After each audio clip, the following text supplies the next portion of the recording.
तो हेलो दोस्तों, स्वागत है आपका हमारे चैनल पे। कैसे हैं आप लोग? आई होप कि आप लोग अच्छे ही होंगे।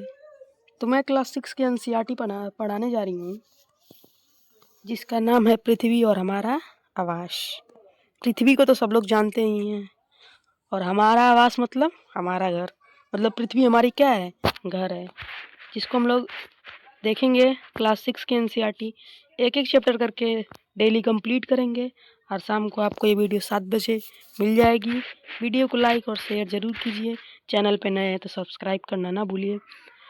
थोड़ी कंटेंट वैसी ना मिल पाए, लेकिन अगर आप लोग का सपोर्ट रहा तो कंटेंट और भी अच्छा बनेगा। इसलिए प्लीज़ चैनल को लाइक और शेयर करना ना भूलिए। चलिए, हम आपको सबसे पहले चैप्टर से परिचित कराना चाहेंगे। पहले चैप्टर का नाम है सौर मंडल में पृथ्वी। दूसरे चैप्टर का नाम है ग्लोब। ग्लोब के अंदर अक्षांश और देशांतर के बारे में हमें पढ़ना है।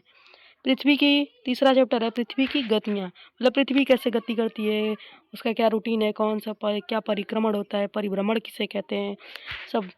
उसके बाद हमको मानचित्र के बारे में पढ़ना है। मानचित्र जब पढ़ाएंगे तो आपको खुद समझ में आएगा। फिर पृथ्वी के प्रमुख परिमंडल क्या क्या है उसके बारे में। फिर पृथ्वी के प्रमुख स्थल रूप कौन कौन से हैं उसके बारे में जानकारी प्राप्त करेंगे। फिर हमारे प्यारे देश भारत के बारे में जानेंगे।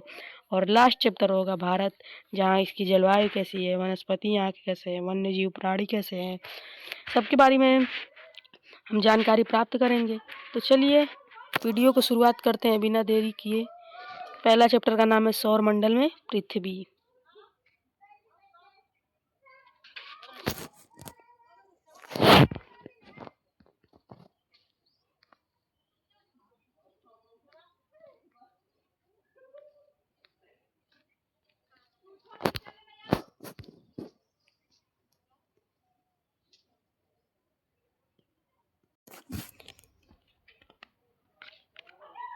पहले चैप्टर का नाम है सौर मंडल में पृथ्वी। इसने कहा है कि आओ हम कुछ सीखें। इसको पहले हम इससे पहले हम पहले चैप्टर की शुरुआत करते हैं, उसके बाद हम कुछ सीखेंगे। कहता है सूर्यास्त के बाद आकाश को देखना कितना अच्छा लगता है। सच बात है, शाम को जो मौसम होता है वो काफ़ी सुंदर होता है, देखने लायक होता है। आसमान में पहले एक या दो चमकते बिंदु दिखते हैं, जो हम तारा जिसको कहते हैं, लेकिन बाद में इनकी संख्या बढ़ती जाती है। आप उनकी गणना नहीं कर सकते, क्योंकि ये क्या होते हैं, अनगिनत होते हैं। इनकी गिनती की नहीं जा सकती।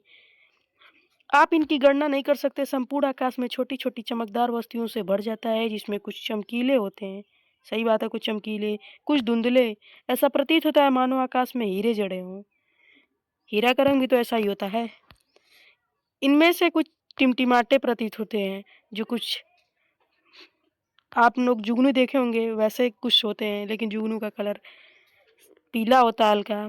लेकिन अगर आप उनको ध्यान से देखेंगे तो पाएंगे कि इनमें से कुछ की टिमटिमाहट अन्य से अलग है। ये बिना किसी टिमटिमाहट के चंद्रमा के समान चमकते हैं।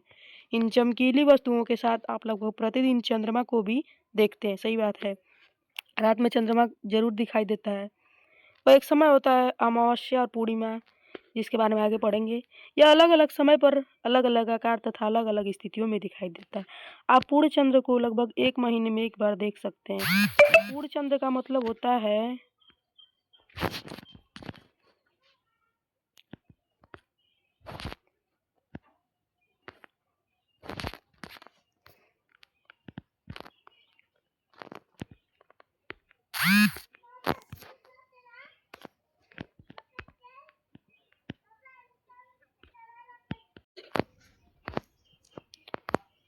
पूर्ण चंद्र का मतलब होता है कि यह पूर्ण पूर्ण चंद्रमा वाली, जैसे हम लोग आधा कभी देखते हैं, कभी थोड़ी उससे बड़ा, थोड़ी उससे बड़ा, ऐसे करके ये महीने में एक बार पूरा पूरा हो जाता है, जिसे पूर्णिमा कहते हैं। 15 दिन के बाद आप इसे नहीं देख सकते हैं, क्योंकि यह नए चंद्रमा की रात्रि या अमावस्या होती है। ऐसी रात में अगर आसमान साफ है तो आप आसमान का अवलोकन अच्छी तरह से कर सकते हैं। आप क्या आपको इस बात पर आश्चर्य नहीं होता है कि हम इस दिन के समय चंद्रमा इन सभी छोटी चमकीली वस्तुओं को क्यों नहीं देख पाते? ऐसा इसलिए है क्योंकि सूर्य के अत्यधिक तेज प्रकाश के कारण रात के समय चमकने वाली वस्तुओं को हम दिन में नहीं देख सकते, क्योंकि सूर्य का प्रकाश इतना तीव्र होता है कि वह रात में जो वस्तुएं देख सकते हैं उनको वो पृथ्वी पर दिखने ही नहीं देता, इतनी उसकी प्रभावशाली होती। किसी भी चीज़ का प्रभाव ज़्यादा होता है तो वो अपने आगे दूसरे चीज़ को कमज़ोर बना देता है। वैसे ही सूर्य है, सूरज, चंद्रमा तथा वे सभी वस्तुएं जो रात के समय आसमान में चमकती हैं, उन्हें हम क्या कहते हैं? खगोलीय पिंड कहते हैं। जो चीज़ चमकता है उसको हम क्या कहते हैं? खगोलीय पिंड। सूर्य हो, चंद्रमा हो, या जो वस्तुएं रात को आसमान में चमकती हैं, आसमान में हर एक जगह, जैसे हमारे घर में लाइट है, वो खगोलीय पिंड नहीं होगा। भले ही वो लाइट प्रकाश दे रहा है, लेकिन वो खगोलीय पिंड नहीं कहलाएगा। जो आसमान में चमकता है, कुछ खगोलीय पिंड बड़े आकार वाले तथा गर्म होते हैं, ये गैसों से बने होते हैं तथा इनके पास अपनी ऊष्मा तथा प्रकाश होता है, जिससे वे बहुत बड़ी मात्रा में उत्सर्जित करते हैं। इन खगोलीय पिंडों को हम तारा कहते हैं। सूर्य भी क्या है? एक तारा है।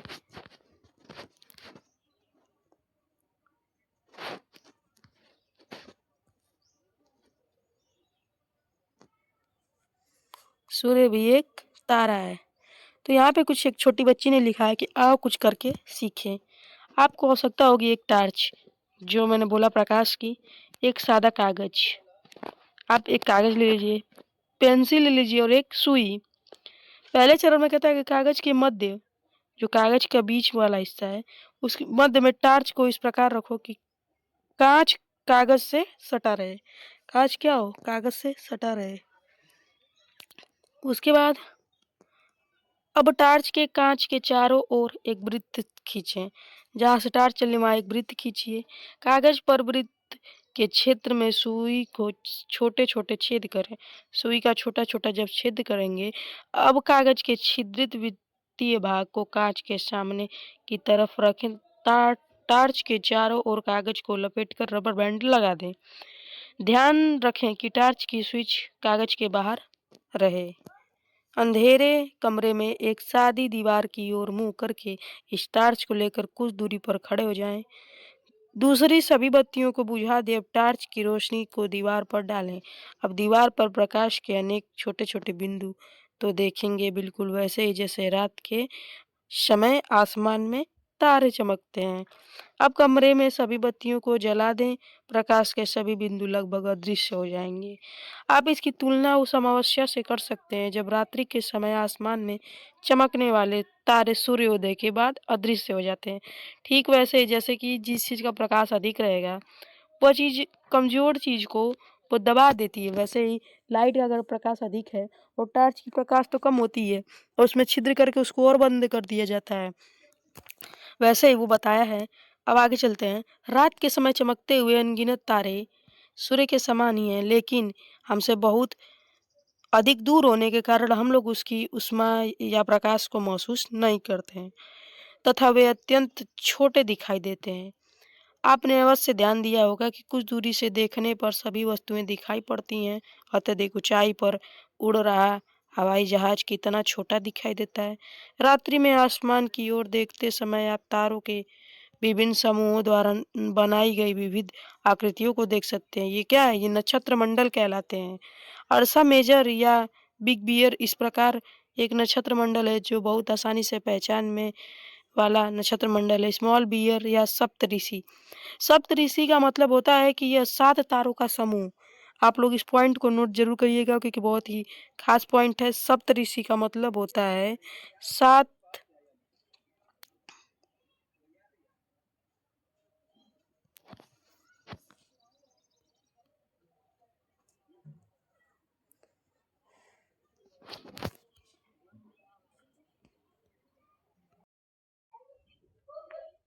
तो हेलो दोस्तों, स्वागत है आपका हमारे चैनल पे। कैसे हैं आप लोग?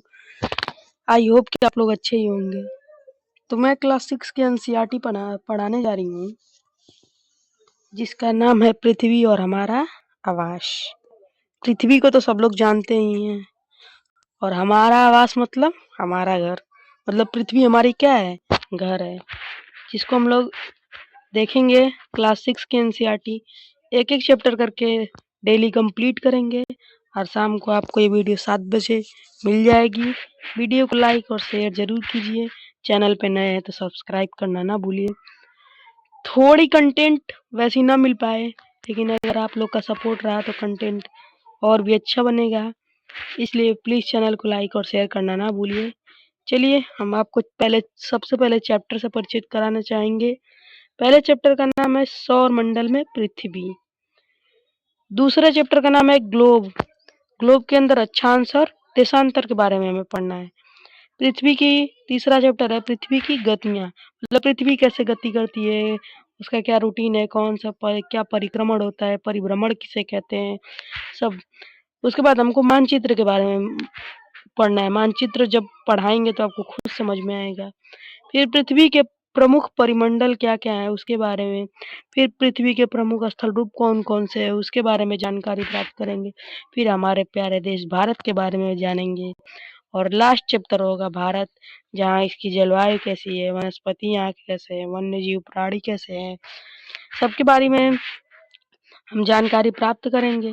तो चलिए वीडियो को शुरुआत करते हैं बिना देरी किए। पहला चैप्टर का नाम है सौर मंडल में पृथ्वी।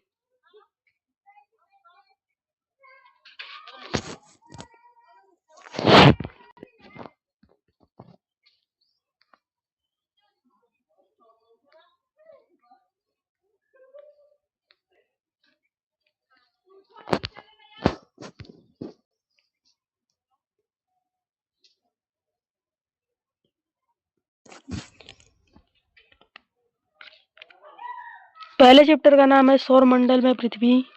इसने कहा है कि आओ हम कुछ सीखें। इसको पहले हम इससे पहले हम पहले चैप्टर की शुरुआत करते हैं, उसके बाद हम कुछ सीखेंगे। कहता है सूर्यास्त के बाद आकाश को देखना कितना अच्छा लगता है। सच बात है, शाम को जो मौसम होता है वो काफी सुंदर होता है, देखने लायक होता है। आसमान में पहले एक या दो चमकते बिंदु दिखते हैं, जो हम तारा जिसको कहते हैं, लेकिन बाद में इनकी संख्या बढ़ती जाती है। आप उनकी गणना नहीं कर सकते क्योंकि ये क्या होते हैं, अनगिनत होते हैं। इनकी गिनती की ही नहीं जा सकती। आप इनकी गणना नहीं कर सकते। संपूर्ण आकाश में छोटी-छोटी चमकदार वस्तुओं से भर जाता है, जिसमें कुछ चमकीले होते हैं। सही बात है, कुछ चमकीले, कुछ धुंधले। ऐसा प्रतीत होता है मानो आकाश में हीरे जड़े हों। हीरा का रंग भी तो ऐसा ही होता है। इनमें से कुछ टिमटिमाते प्रतीत होते हैं, जो कुछ आप लोग जुगनू देखे होंगे वैसे कुछ होते हैं, लेकिन जुगनू का कलर पीला होता है हल्का। लेकिन अगर आप उनको ध्यान से देखेंगे तो पाएंगे कि इनमें से कुछ की टिमटिमाहट अन्य से अलग है। ये बिना किसी टिमटिमाहट के चंद्रमा के समान चमकते हैं।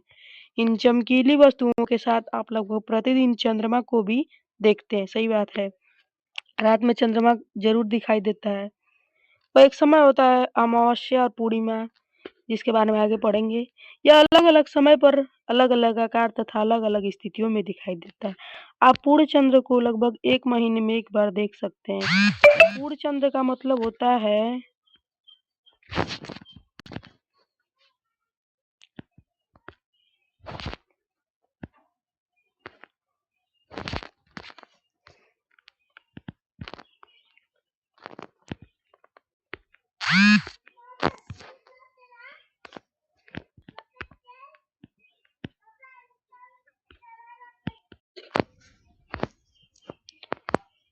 पूर्ण चंद्र का मतलब होता है कि यह पूर्ण पूर्ण चंद्रमा वाली, जैसे हम लोग आधा कभी देखते हैं, कभी थोड़ी उससे बड़ा, थोड़ी उससे बड़ा, ऐसे करके ये महीने में 1 बार पूरा पूरा हो जाता है, जिसे पूर्णिमा कहते हैं। 15 दिन के बाद आप इसे नहीं देख सकते हैं, क्योंकि यह नए चंद्रमा की रात्रि या अमावस्या होती है। ऐसी रात में अगर आसमान साफ है, तो आप आसमान का अवलोकन अच्छी तरह से कर सकते हैं। आप क्या आपको इस बात पर आश्चर्य नहीं होता है कि हम इस दिन के समय चंद्रमा इन सभी छोटी चमकीली वस्तुओं को क्यों नहीं देख पाते? ऐसा इसलिए है क्योंकि सूर्य के अत्यधिक तेज प्रकाश के कारण रात के समय चमकने वाली वस्तुओं को हम दिन में नहीं देख सकते, क्योंकि सूर्य का प्रकाश इतना तीव्र होता है कि वह रात में जो वस्तुएं देख सकते हैं उनको वो पृथ्वी पर प्र दिखने ही नहीं देता, इतनी उसकी प्रभावशाली होती है। किसी भी चीज़ का प्रभाव ज़्यादा होता है, तो वह अपने आगे दूसरे चीज़ को कमज़ोर बना देता है, वैसे ही सूर्य है। सूर्य, चंद्रमा तथा वे सभी वस्तुएँ जो रात के समय आसमान में चमकती हैं, उन्हें हम क्या कहते हैं? खगोलीय पिंड कहते हैं। जो चीज़ चमकता है उसको हम क्या कहते हैं? खगोलीय पिंड। सूर्य हो, चंद्रमा हो, ये जो वस्तुएं रात को आसमान में चमकती हैं, आसमान में हर एक जगह, जैसे हमारे घर में लाइट है, वो खगोलीय पिंड नहीं होगा। भले ही वो लाइट प्रकाश दे रहा है, लेकिन वो खगोलीय पिंड नहीं कहलाएगा। जो आसमान में चमकता है, कुछ खगोलीय पिंड बड़े आकार वाले तथा गर्म होते हैं। ये गैसों से बने होते हैं, तथा इनके पास अपनी ऊष्मा तथा प्रकाश होता है, जिसे वे बहुत बड़ी मात्रा में उत्सर्जित करते हैं। इन खगोलीय पिंडों को हम तारा कहते हैं। सूर्य भी क्या है? एक तारा है।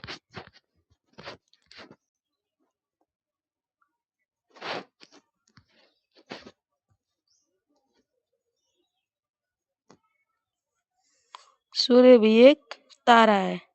तो यहाँ पे कुछ एक छोटी बच्ची ने लिखा है कि आओ कुछ करके सीखें। आपको आवश्यकता होगी एक टार्च, जो मैंने बोला प्रकाश की, एक सादा कागज। आप एक कागज ले लीजिए, पेंसिल ले लीजिए और एक सुई। पहले चरण में कहता है कि कागज के मध्य, जो कागज का बीच वाला हिस्सा है, उसके मध्य में टार्च को इस प्रकार रखो कि कांच कागज से सटा रहे। कांच क्या हो? कागज से सटा रहे। उसके बाद अब टार्च के कांच के चारों ओर एक वृत्त खींचें। जहां से टार्च चलने वहां एक वृत्त खींचिए। कागज पर वृत्त के क्षेत्र में सुई को छोटे छोटे छेद करें। सुई का छोटा छोटा जब छेद करेंगे, अब कागज के छिद्रित वृत्तीय भाग को कांच के सामने की तरफ रखें।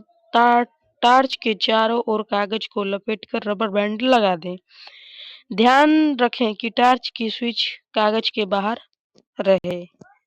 अंधेरे कमरे में एक सादी दीवार की ओर मुंह करके इस टार्च को लेकर कुछ दूरी पर खड़े हो जाएं। दूसरी सभी बत्तियों को बुझा दें। अब टार्च की रोशनी को दीवार पर डालें। अब दीवार पर प्रकाश के अनेक छोटे छोटे बिंदु तो देखेंगे, बिल्कुल वैसे ही जैसे रात के समय आसमान में तारे चमकते हैं। अब कमरे में सभी बत्तियों को जला दें। प्रकाश के सभी बिंदु लगभग अदृश्य हो जाएंगे। आप इसकी तुलना उस अमावस्या से कर सकते हैं जब रात्रि के समय आसमान में चमकने वाले तारे सूर्योदय के बाद अदृश्य हो जाते हैं। ठीक वैसे ही जैसे कि जिस चीज का प्रकाश अधिक रहेगा, वह चीज कमजोर चीज को वो दबा देती है। वैसे ही लाइट का अगर प्रकाश अधिक है और टॉर्च की प्रकाश तो कम होती है, और उसमें छिद्र करके उसको और बंद कर दिया जाता है। वैसे ही वो बताया है। अब आगे चलते हैं। रात के समय चमकते हुए अनगिनत तारे सूर्य के समान ही हैं, लेकिन हमसे बहुत अधिक दूर होने के कारण हम लोग उसकी ऊष्मा या प्रकाश को महसूस नहीं करते हैं, तथा वे अत्यंत छोटे दिखाई देते हैं। आपने अवश्य ध्यान दिया होगा कि कुछ दूरी से देखने पर सभी वस्तुएं दिखाई पड़ती हैं। अत्यधिक ऊंचाई पर उड़ रहा हवाई जहाज कितना छोटा दिखाई देता है। रात्रि में आसमान की ओर देखते समय आप तारों के विभिन्न समूहों द्वारा बनाई गई विविध आकृतियों को देख सकते हैं। ये क्या है? ये नक्षत्र मंडल कहलाते हैं। अर्सा मेजर या बिग बियर इस प्रकार एक नक्षत्र मंडल है जो बहुत आसानी से पहचान में वाला नक्षत्र मंडल है। स्मॉल बियर या सप्तऋषि, सप्तऋषि का मतलब होता है कि यह 7 तारों का समूह। आप लोग इस पॉइंट को नोट जरूर करिएगा, क्योंकि बहुत ही खास पॉइंट है। सप्तऋषि का मतलब होता है 7।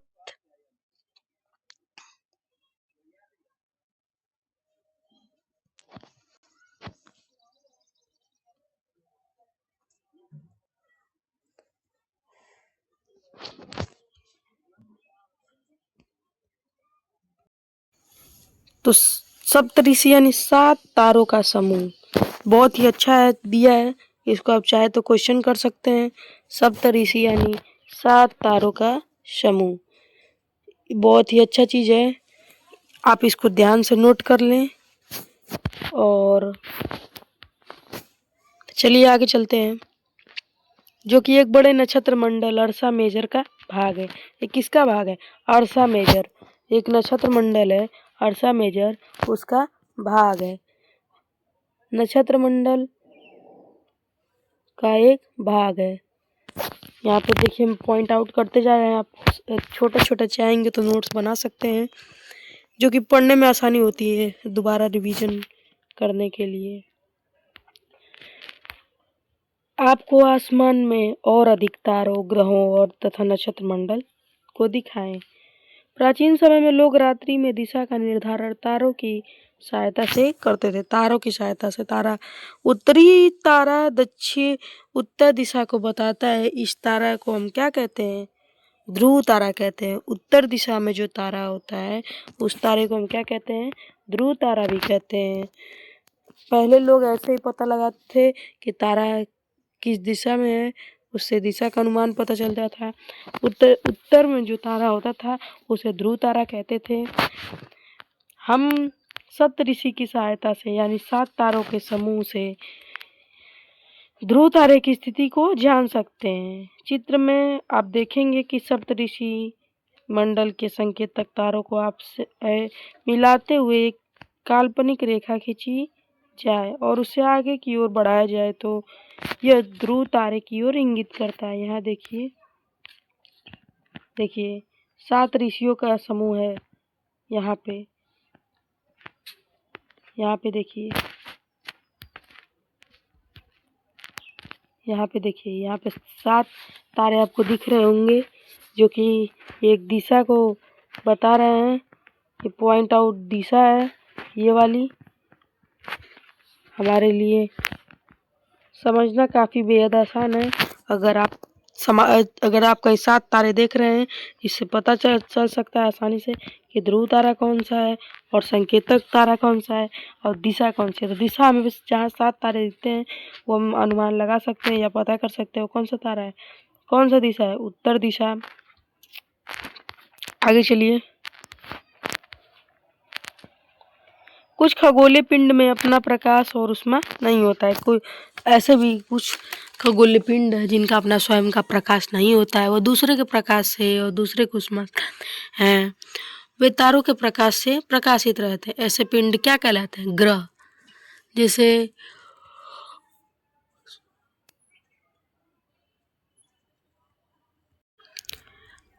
वो क्या करते हैं? दूसरे के ऊष्मा से प्रकाश से प्रकाशित होते हैं। ऐसे पिंड को ग्रह कहते हैं। ग्रह जिसे अंग्रेजी में हम क्या कहते हैं? प्लेनेट। अंग्रेजी में प्लेनेट। इसे ग्रीक भाषा के प्लेनेटाई शब्द से बना है, जो ग्रीक भाषा के प्लेनेटाई शब्द से बना है, जिसका अर्थ होता है परिभ्रमक, अर्थात चारों ओर घूमने वाला। परिभ्रमक, परि मतलब पर, भ्रमण मतलब घूमना। क्या करना? चारों ओर घूमना। पृथ्वी जिस पर हम रहते हैं एक क्या है? ग्रह है। यह अपना संपूर्ण प्रकाश एवं ऊष्मा सूर्य से प्राप्त करती है। पृथ्वी भी एक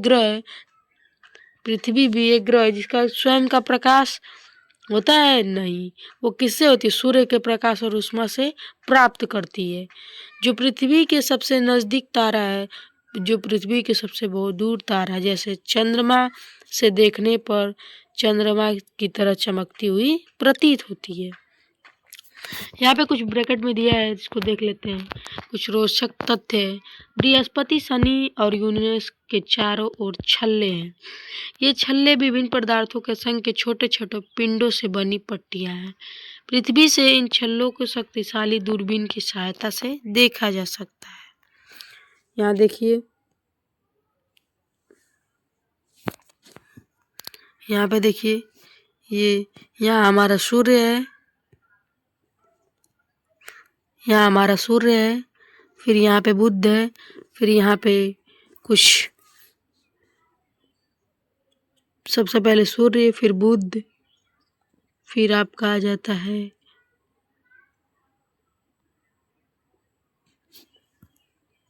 मंगल, पृथ्वी, ऐसे करके क्षुद्र ग्रह, शनि, यूरेनस, बृहस्पति, ऐसे हमारे ग्रहों की ग्रहों का नंबर बताया गया है।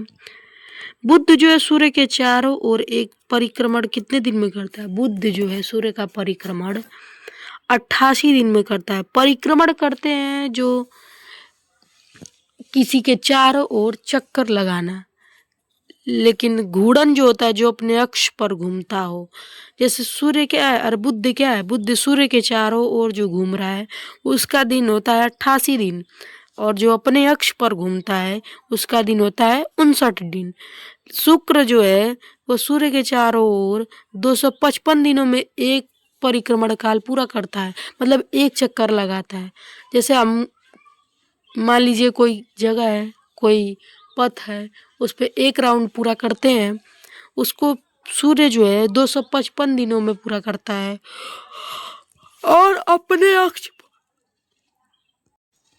अपने अक्ष पर जो है वो जो है 243 दिनों में घूमता है।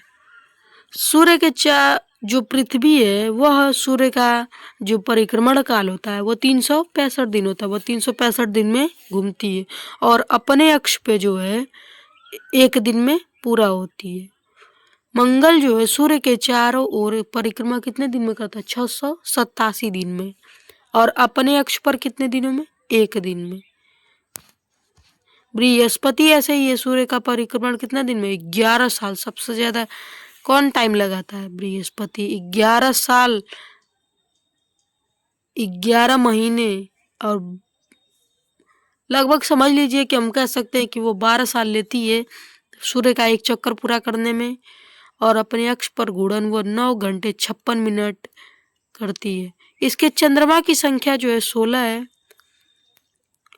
सूर्य के चारों ओर शनि सूर्य के चारों ओर कितने समय में? 29 साल 5 महीने। ये भी काफी टाइम लेता है, मतलब कि बृहस्पति और शनि सबसे ज्यादा सूर्य के चक्कर लगाने में समय लेते हैं। अपने अक्ष पर घूर्णन 10 घंटे 40 मिनट में करता है। इसकी चंद्रमा की संख्या 30 से भी ज्यादा है। आगे है यूरेनस। यूरेनस जो है सूर्य के चारों ओर 84 साल, कहा जा सकता है कि नेपच्यून इससे भी ज्यादा और भी होगा, लेकिन सबसे पहले बृहस्पति, फिर कौन? शनि, फिर यूरेनस, फिर नेपच्यून। आप आसानी से लिख सकते हैं बृहस्पति, फिर उसके बाद शनि, उसके बाद यूरेनस, फिर उसके बाद नेपच्यून।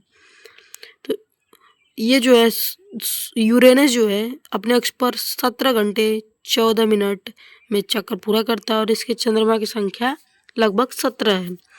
नेपच्यून जो है 164 साल में सूर्य का एक चक्कर पूरा करता है। उसका घूर्णन काल 16 घंटे 7 मिनट है और इसके चंद्रमा की संख्या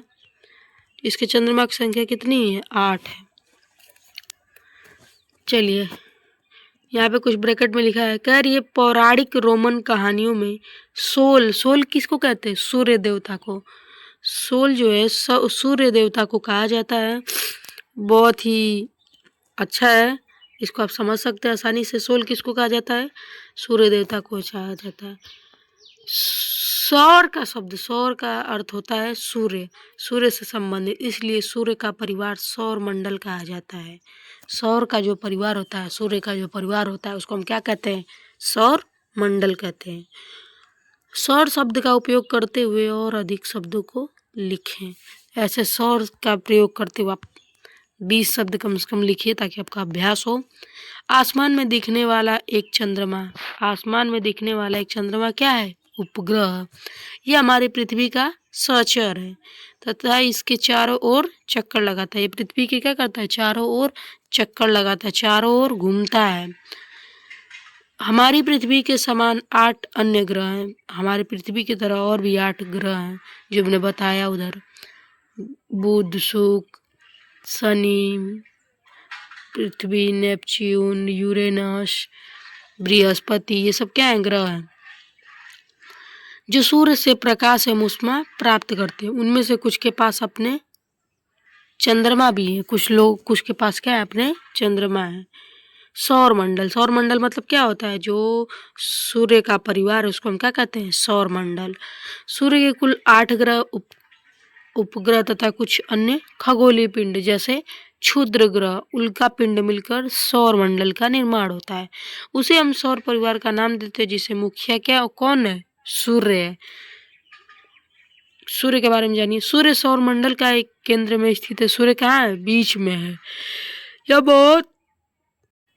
बहुत बड़ा है और अत्यधिक गर्म गैसों से बना। अगर इस सूर्य जो है यहाँ आ जाए तो हम क्या हो जाएंगे? भस्म हो जाएंगे, जल जाएंगे। इतना उसकी तीव्र आग होती है, इतना गर्म होता है वो कि उससे हम तुरंत राख बन जाएंगे। इसका खिंचाव बल इसमें सौर मंडल को बांधे रखता है। सूर्य सौर मंडल के लिए प्रकाश और ऊष्मा का एकमात्र स्रोत है, लेकिन हम इसको अत्यधिक ऊष्मा को महसूस नहीं करते हैं क्योंकि हमसे नजदीक तारा होने के बावजूद यह हमसे बहुत दूर है। सूर्य पृथ्वी से कितना है? लगभग 15 करोड़ किलोमीटर दूरी पे है सूर्य हमसे। 15 किलोमीटर दूरी पे सूर्य है। अब चलिए ग्रह के बारे में। ग्रह हमारे सौर मंडल में कुल कितने हैं? 8 अभी बताया हमने। सूर्य के दूरी के अनुसार पहले कौन? बुध, फिर शुक्र, फिर पृथ्वी, फिर मंगल, बृहस्पति, शनि, यूरेनस, नेपच्यून। सबसे आसान तरीका आप ऐसे याद कर सकते हैं, बुध, फिर एक छोड़ के, फिर शुक्र, फिर एक छोड़ के, फिर पृथ्वी आ जाती है अपनी, फिर शुक्र के बाद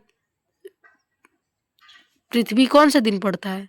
संडे, ठीक है। संडे के बाद फिर ट्यूसडे आएगा एक दिन छोड़ के, ऐसे आसानी से याद कर सकते। रविवार समझ लीजिए पृथ्वी है, मंगलवार फिर मंगल ग्रह, फिर बृहस्पति, फिर शनि, एक एक दिन छोड़ के, फिर यूरेनस, नेपच्यून। आसानी से आप याद कर सकते हैं।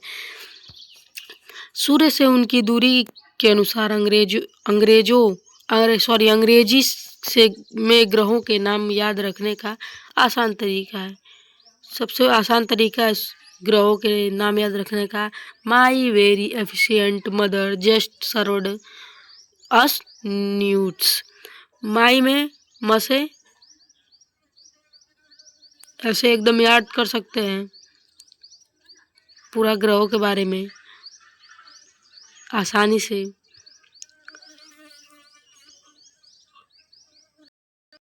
तो सौर मंडल में सभी 8 ग्रह एक निश्चित पथ पर सूर्य का चक्कर लगाते हैं, और ये किस आकार में? तो दीर्घवृत्ताकार में। ये दीर्घवृत्ताकार में फैले हुए हैं। ये एक अच्छा कहलाता है। सौर मंडल में सभी 8 ग्रह एक निश्चित पथ पर चक्कर लगाते हैं। ये रास्ते दीर्घवृत्ताकार में फैले हुए हैं। ये क्या कहलाते हैं? कक्षा कहलाते हैं, जिसे हम कक्षा कहते हैं। सौर मंडल में जो 8 ग्रह है वो दीर्घवृत्ताकार में जो चक्कर लगाते हुए हैं उसको हम कक्षा कहते हैं। बुध सूर्य के सबसे नजदीक ग्रह। सूर्य के सबसे नजदीक ग्रह कौन सा है? तो इसका उत्तर होगा बुध। अपनी कक्षा में सूर्य के चारों ओर चक्कर लगाने में इसे केवल कितने दिन लगते हैं? 88 दिन लगते हैं। शुक्र को पृथ्वी का जुड़वा ग्रह माना जाता है। शुक्र को पृथ्वी का जुड़वा ग्रह माना जाता है। इसका आकार और आकृति लगभग पृथ्वी के ही समान होता है।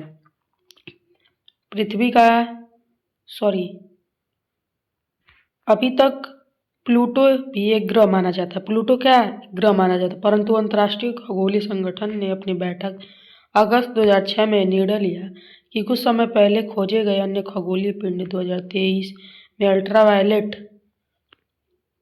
यूवी तथा प्लूटो बौने ग्रह कहे जाते हैं। बौने ग्रह कौन से होते हैं? तो प्लूटो। एक थॉट है, क्या आप जानते हैं रात में आसमान को देखकर मनुष्य हमेशा मोहित हुआ है। खगोलीय पिंडों एवं उनकी गति के संबंध में अध्ययन करने वाले को खगोल शास्त्री कहते हैं। खगोल पिंड और उसकी गति के बारे में, उसके गति के संबंध के बारे में जो अध्ययन किया जाता है उसको हम क्या कहते हैं? जो अध्ययन करता है उसको हम खगोल शास्त्री कहते हैं। आर्यभट्ट प्राचीन भारत के प्रसिद्ध खगोल शास्त्री थे। मतलब उन्होंने क्या किया? खगोल पिंडों और उनके गति के संबंध का अध्ययन किया था। उनको इसलिए क्या बोला जाता था? खगोल शास्त्री। किसको? आर्यभट्ट को।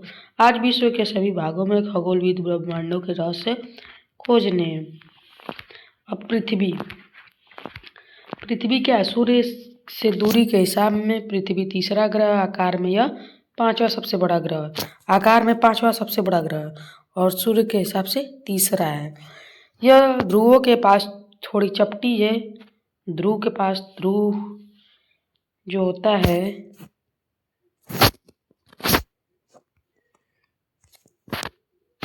ये क्या होता है? इसका पॉइंट ये ध्रुव होता है। यहाँ पे क्या है? ये थोड़ा चपटा हुआ है, थोड़ा पतला है। इसका उत्तरी ध्रुव, ये दक्षिणी ध्रुव। इसको हम दक्षिणी ध्रुव कहेंगे, इसको उत्तरी ध्रुव कहेंगे। तो आकार में 5वां सबसे बड़ा, इसी ये कारण इसके आकार को भूभाग कहा जाता है। जो ध्रुव के पास चपटी है, यही कारण है कि इसको क्या कहते हैं? भूभाग कहते हैं। भूभाग का अर्थ है पृथ्वी के समान आकार। जीवन के लिए अनुकूल परिस्थितियाँ संभवतः केवल पृथ्वी पर ही पाई जाती है। पृथ्वी न तो अधिक गर्म है, न ही अधिक ठंडी है। या पानी एवं वायु उपस्थित है जो हमारे जीवन के लिए आवश्यक है। वायु में जीवन के लिए आवश्यक गैसें ऑक्सीजन मौजूद है। इन्हीं के कारणों से पृथ्वी सौरमंडल का सबसे अद्भुत ग्रह है। अंतरिक्ष से देखने पर नीले रंग की दिखाई देती है क्योंकि इसकी 2/3 भाग क्या है, पानी से ढका हुआ है, इसलिए नीला ग्रह कहा जाता है। यहाँ पे लिखा है प्रकाश की गति लगभग कितनी है, 30 लाख किलो प्रति सेकेंड है। इस गति के बावजूद सूर्य के प्रकाश को पृथ्वी तक पहुंचने में लगभग कितना समय लगता है, 8 मिनट। आप सोच सकते हैं पृथ्वी कितनी सूर्य कितना दूर है और इसकी गति प्रकाश की कितनी तीव्र है। एक रोचक तथ्य है, नील आर्मस्ट्रांग पहले व्यक्ति थे जिन्होंने 29 जुलाई 1969 को सबसे पहले चंद्रमा की सतह पर कदम रखा। मालूम करो कि क्या कोई भारतीय चंद्रमा पर गया है। आप कमेंट करके जरूर बताइए कि कोई भारतीय ऐसा है जो चंद्रमा पर गया है। उपग्रह एक खगोलीय पिंड है जो ग्रहों के चारों ओर क्या करता है, उसी प्रकार चक्कर लगाता है जिस प्रकार सूर्य के चारों ओर चक्कर लगाते हैं। तो पृथ्वी का उपग्रह कौन है, चंद्रमा है। तो चंद्रमा क्या करता है, पृथ्वी का चक्कर लगाता है। मानव निर्मित उपग्रह, मानव के द्वारा एक निर्मित उपग्रह एक कृत्रिम पिंड है जिसे वैज्ञानिकों के द्वारा बनाया गया है जो ब्रह्मांड के बारे में क्या करता है, जानकारी प्राप्त करने और पृथ्वी पर संचार माध्यम के लिए किया जाता है। इसे रॉकेट द्वारा अंतरिक्ष में भेजा जाता है एवं पृथ्वी की कक्षा में स्थापित कर दिया जाता है। अंतरिक्ष में उपस्थित कुछ भारतीय उपग्रह हैं जिसे कहते हैं इनसेट, IRS, एडुसेट इत्यादि। ये सब क्या है, मानव निर्मित उपग्रह और कहाँ भारत से भेजे गए उपग्रह हैं। अब चलिए हम चंद्रमा के बारे में जानते हैं। हमारी पृथ्वी के पास केवल एक उपग्रह, हमने क्या बताया, चंद्रमा के बारे में बताया ना। चंद्रमा क्या करता है, पृथ्वी का चक्कर लगाता है। इसका व्यास पृथ्वी के व्यास का केवल कितना, 1/4 भाग केवल है। मतलब कि एक हिस्सा है। पृथ्वी जैसे जितनी बड़ी है उसका एक हिस्सा केवल बस चंद्रमा है। यह इतना बड़ा प्रतीत होता है क्योंकि हमारे ग्रह अन्य खगोलीय पिंडों की अपेक्षा क्या है, नज़दीक है। ये क्या है, हमारे खगोलीय पिंड जो है नज़दीक है। यह हमसे लगभग 3,84,400 किलोमीटर दूर है। अब आप पृथ्वी से सूर्य एवं चंद्रमा की दूरियां तुलना कर सकते हैं। अब चलिए यहाँ चलते हैं। चंद्रमा पृथ्वी का एक चक्कर लगभग 27 दिन में पूरा करता है। लगभग इतने ही समय में यह अपने अक्ष पर एक चक्कर भी पूरा करता है। इसके परिणाम स्वरूप पृथ्वी से हमें चंद्रमा का केवल एक ही भाग दिखाई पड़ता है। चंद्रमा की परिस्थितियाँ जीवन के लिए अनुकूल नहीं है। यहाँ न पानी है न वायु, लेकिन हमारे पृथ्वी पे क्या है, सब चीज़ उपलब्ध है। चंद्रमा पे ये सब नहीं है। इसी सतह पर पर्वत, मैदान, गड्ढे हैं जो चंद्रमा की सतह पर छाया बनते हैं। पूर्णिमा के दिन चंद्रमा पर इनकी छाया को देखा जा सकता है। जो गड्ढे उड्ढे होते हैं चंद्रमा से देखा जाता है। अब चलिए क्षुद्र ग्रह के बारे में। तारों, ग्रहों एवं उपग्रहों के अतिरिक्त असंख्य छोटे पिंड भी सूर्य के चारों ओर चक्कर लगाते हैं। इन पिंडों को हम क्या कहते हैं, क्षुद्र ग्रह कहते हैं। ये मंगल एवं बृहस्पति की कक्षाओं के बीच पाए जाते हैं। वैज्ञानिक के अनुसार क्षुद्र ग्रह के ही भाग होते हैं जो कि बहुत वर्ष पहले विस्फोट के बाद क्या हुआ, ग्रहों में टूटकर अलग हो गए। उल्का पिंड जो है सूर्य के चारों ओर चक्कर लगाने वाला पत्थरों के छोटे छोटे टुकड़ों को क्या कहते हैं, उल्का पिंड। कभी कभी उल्का पिंड पृथ्वी के इतने नज़दीक आ जाते हैं कि इनकी प्रवृत्ति पृथ्वी पर गिरने की होती है। इस प्रक्रिया के दौरान वायु के साथ घर्षण होने के कारण ये गर्म होकर जल जाते हैं। फलस्वरूप चमकदार प्रकाश उत्पन्न होता है। कभी कभी कोई उल्का पूरी तरह जले बिना पृथ्वी पर गिरती है जिसे धरातल पर गड्ढे बन जाते हैं। क्या आपने तारों वाले खुले आकाश में एक ओर से दूसरी ओर तक फैली चौड़ी सफ़ेद पट्टी की तरह एक चमकदार रास्ते को देखा है? यही लाखों तारों का समूह है। यहाँ पे आप देख सकते हैं, यहाँ पे फिगर बना हुआ है, इसमें आप देख सकते हैं ये सब क्या है, यही जो है कि हमारे जो आकाश गंगा, ये पट्टी क्या है, आकाश गंगा है। हमारे सौरमंडल इस आकाश गंगा का एक भाग है। प्राचीन भारत में इसकी कल्पना आकाश में प्रकाश की एक बहती नदी से की गई थी। इस प्रकार इसका नाम क्या पड़ गया, आकाश गंगा पड़ा था। आकाश गंगा करोड़ों तारों, बादलों, गैसों की एक प्रणाली है। इस प्रकार आकाशगंगा मिलकर ब्रह्मांड का निर्माण करती है। ब्रह्मांड का विशालता की कल्पना करना कठिन है। वैज्ञानिक अभी भी इसके बारे में अधिक से अधिक जानकारी एकत्र करने में जुटे हैं। इसके आकार के संबंध में हमें कोई जानकारी नहीं है, लेकिन फिर भी हम जानते हैं कि हम सब इसी ब्रह्मांड का हिस्सा हैं। क्या आप ब्रह्मांड के साथ अपना संबंध बता सकते हैं? आप पृथ्वी पर हैं, आप सौरमंडल का एक भाग है। हमारा सौरमंडल आकाशगंगा का एक भाग है, ब्रह्मांड का एक हिस्सा है। ब्रह्मांड से जुड़े इस तथ्य का पर विचार कीजिए, इसमें लाखों आकाशगंगाएं मौजूद हैं। इस चित्र में आपका स्थान कहाँ है? ये हमारा पृथ्वी है। पृथ्वी किसमें है? सौरमंडल। सौरमंडल किसमें है? आकाशगंगा। आकाशगंगा क्या है? पूरे ब्रह्मांड में। चलिए, ग्रह और तारे में क्या अंतर होता है? ग्रह जो है किसे? सूर्य के प्रकाश से चमकते हैं। और तारे, क्वेश्चन क्या है? ग्रह और तारे में क्या अंतर है? ग्रह क्या है? ग्रह जो है वो दूसरे के प्रकाश से चमकता है। और तारे क्या होता है? तारे स्वयं के प्रकाश से चमकते हैं। तारे जो होते हैं वो गर्म होते हैं, जबकि ग्रह क्या होते हैं? वो ठंडे होते हैं। अगला क्वेश्चन है, सौरमंडल से आप क्या समझते हैं? सौरमंडल क्या है? जो सूर्य से बंधे खगोलीय पिंडों का एक वो है। खगोलीय पिंडों मतलब उसमें खगोलीय पिंड हैं। जो ग्रह है, जो सारे उसमें पिंड हमारे खगोलीय पिंड हैं, उन्हीं से मिलकर क्या बनता है? हमारा सौरमंडल बनता है, जिसमें सूर्य सभी के पिंड होते हैं। सूर्य से उनकी दूरी के अनुसार सभी ग्रहों के नाम लिखे थे। जैसे दूरी, सबसे पहले कौन आएगा? सूर्य के बाद आएगा बुध, बुध के बाद एक छोड़ के शुक्र, शुक्र के बाद पृथ्वी, पृथ्वी के बाद मंगल, मंगल के बाद बृहस्पति, बृहस्पति के बाद शनि, फिर यूरेनस, नेपच्यून, ऐसे करके लिखना है आपको। फिर पृथ्वी को अद्भुत ग्रह क्यों कहा जाता है? पृथ्वी को अद्भुत ग्रह क्यों कहा जाता है? तो क्यों कहा जाता है? क्योंकि यहाँ पे जो है जीवन संभव है। यहाँ पे लोग रहने खाने सब चीज़ की व्यवस्था, इसलिए पृथ्वी को क्या कहते हैं? अद्भुत ग्रह कहते हैं। हर ग्रह पे तो ऐसा नहीं ना है, सबके बारे में क्या है अभी तो जानकारी प्राप्त की जाती है, कहाँ जीवन संभव है कहाँ नहीं है। लेकिन यहाँ पे क्या है? यहाँ पे आसानी से हम रह सकते हैं। हम हमेशा चंद्रमा के एक ही भाग को क्यों देख पाते हैं? क्योंकि एक भाग क्या होता है? उसका पीछे होता है। मतलब सूर्य का जब वो चक्कर लगाएगा, अरे सॉरी, पृथ्वी का चक्कर लगाएगा, तो उसका एक ही भाग न देख पाएंगे।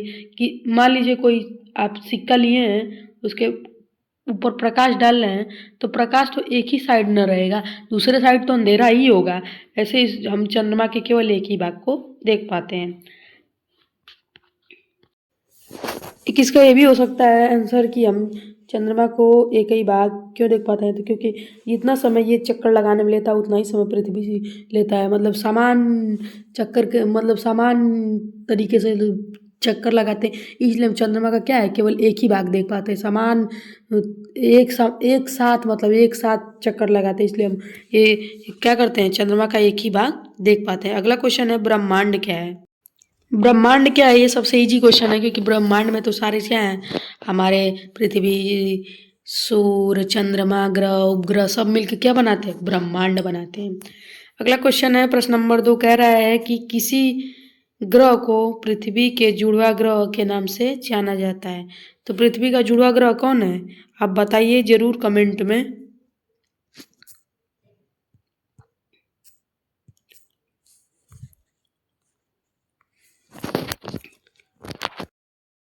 जुड़वा ग्रह कौन है?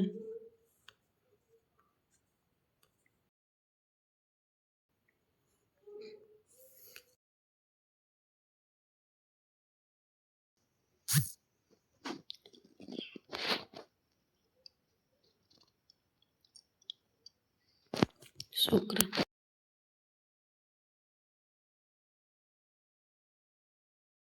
आता है।